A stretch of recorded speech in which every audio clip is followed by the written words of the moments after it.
আসসালামু আলাইকুম। আমরা ভেক্টর অধ্যায় থেকে ঢাকা বোর্ড ২০১৯ সালে আসা একটা প্রশ্ন সমাধান করব। এই প্রশ্নটায় অ্যাকচুয়ালি দুটো পার্ট আছে। প্রশ্নের প্রথম অংশটা আপেক্ষিক বেগ দিয়ে সলভ করতে হবে, আর প্রশ্নের দ্বিতীয় অংশটায় ক্রস গুণফলের সাহায্য নিতে হবে। তাহলে চলুন আগে আমরা প্রশ্নটা দেখে নিব।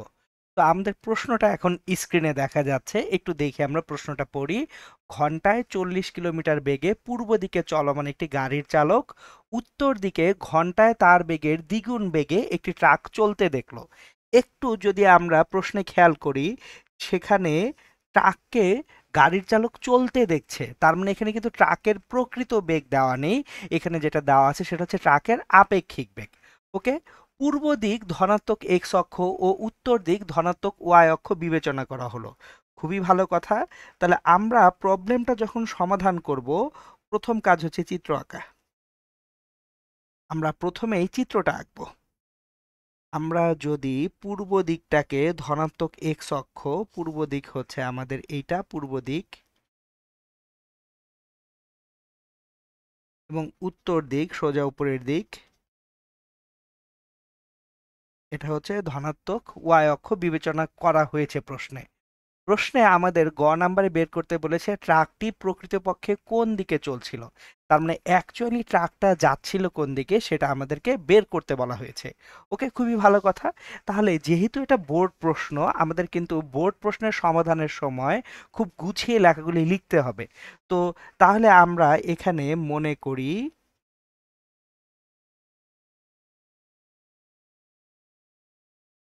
গাড়ির প্রকৃত বেগ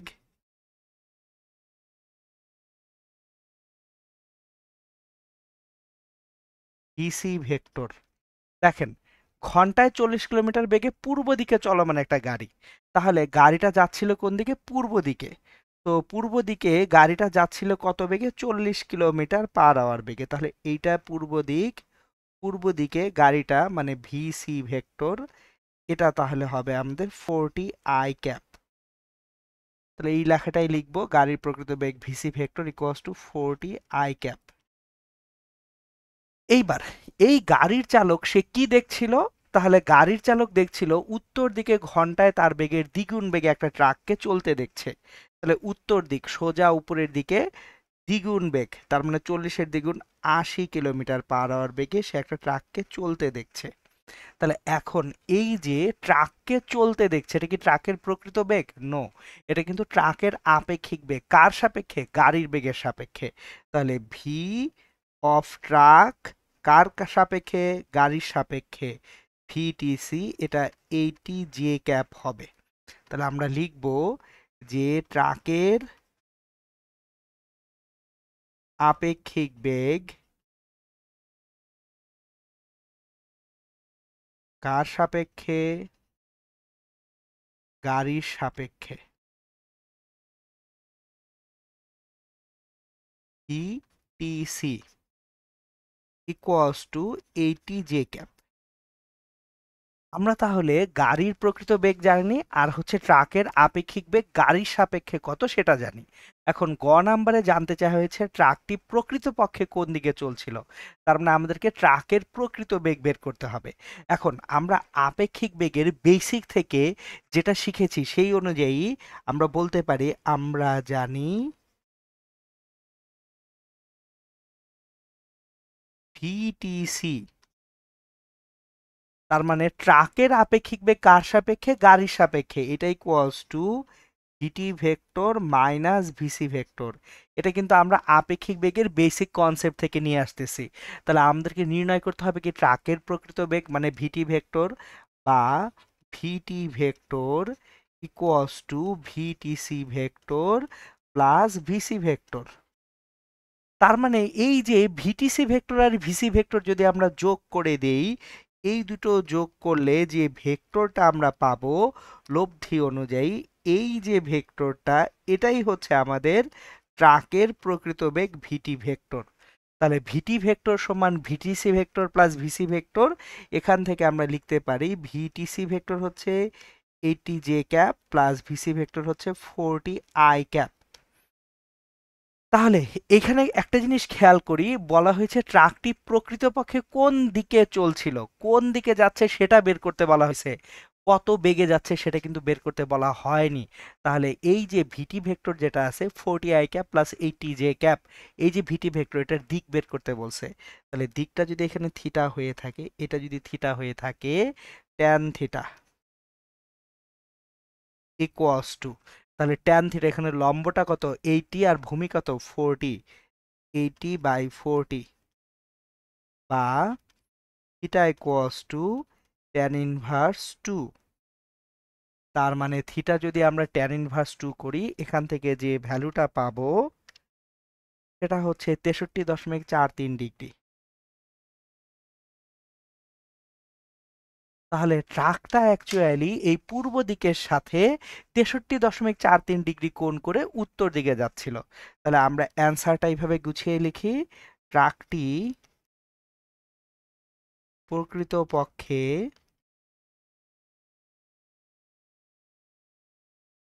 পূর্ব দিকের সাথে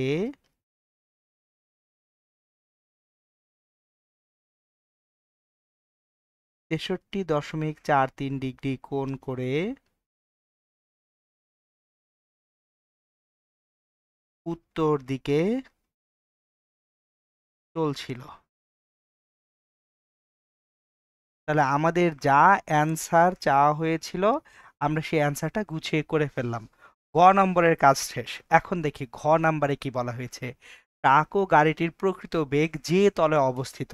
তাহলে ট্রাক এবং গাড়ির প্রকৃত বেগ যে তলে অবস্থিত সেই তলের উপর উলম্ব দিকে একক ভেক্টর নির্ণয় করা সম্ভব কিনা গাণিতিকভাবে বিশ্লেষণ করে দেখাতে বলা হয়েছে।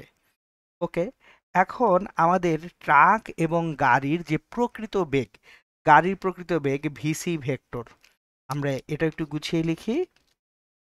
গাড়ির প্রকৃত বেগ ভিসি ভেক্টর, এটা হচ্ছে 40i ক্যাপ। ট্রাকের প্রকৃত বেগ ভিটি ভেক্টর, এটা হচ্ছে 40i cap plus 80j cap. এখন দুটো ভেক্টর যদি জানা থাকে, এই ভেক্টর দুইটা যে তল তৈরি করে, তলের উপর লম্ব বরাবর একক ভেক্টর কিভাবে বের করতে হয় সেটা কিন্তু আমরা ইজিলি ক্রস গুণফল থেকে শিখেছি। তাহলে ট্রাক এবং গাড়ির বেগ, ট্রাক ও গাড়িটির প্রকৃত বেগ যে তলে অবস্থিত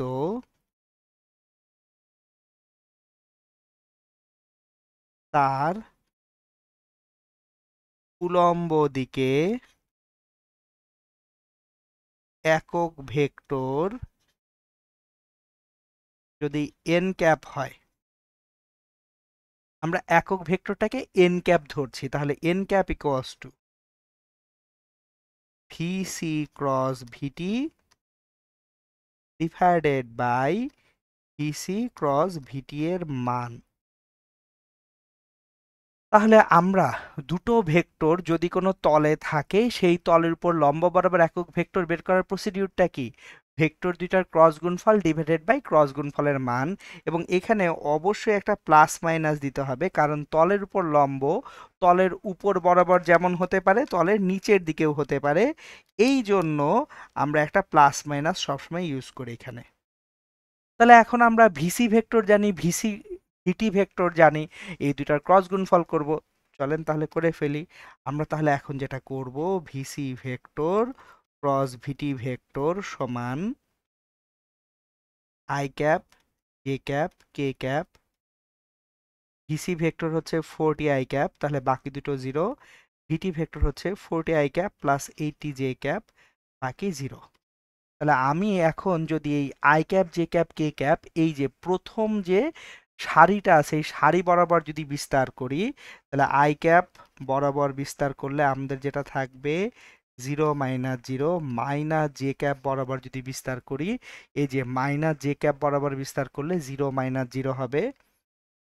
নির্ণায়ক তো আপনারা অনেক আগেই শিখেছেন, সো আমি আর এখানে ডিটেলসে কিছু বলছি না। আর কে ক্যাপ বরাবর বিস্তার করলে 40 × 80 - 0, 40 × 80 - 0। তাহলে আমরা এখানে যেটা পাবো সেটা হচ্ছে 3200 কে ক্যাপ। তাহলে n cap equals to plus minus v c cross v t 3200 k divided by v c cross v t এর মান 3200 প্লাস মাইনাস কে ক্যাপ। সুতরাং ট্রাক এবং গাড়ির যে প্রকৃত বেগ যে তলে আছে সেই তলের উলম্ব দিকে একক ভেক্টর নির্ণয় করা সম্ভব এবং আমরা সেটা নির্ণয় করে দেখলাম। তাহলে এখানে লিখতে হবে সুতরাং ট্রাক ও গাড়ির প্রকৃত বেগ যে তলে অবস্থিত তার উলম্ব দিকে একক ভেক্টর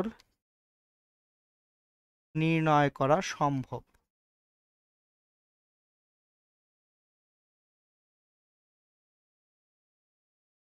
এটাই হচ্ছে আমাদের অ্যান্সার। তাহলে দেখেন এই যে 2019 সালের যে প্রশ্নটা ছিল একই সাথে আপেক্ষিক বেগের কনসেপ্ট এবং ক্রস গুণনের কনসেপ্ট দুটো দিয়ে কিন্তু আমরা সুন্দর মতো অ্যান্সার করে ফেলতে পারলাম ইনশাআল্লাহ। ওকে, আসসালামু আলাইকুম।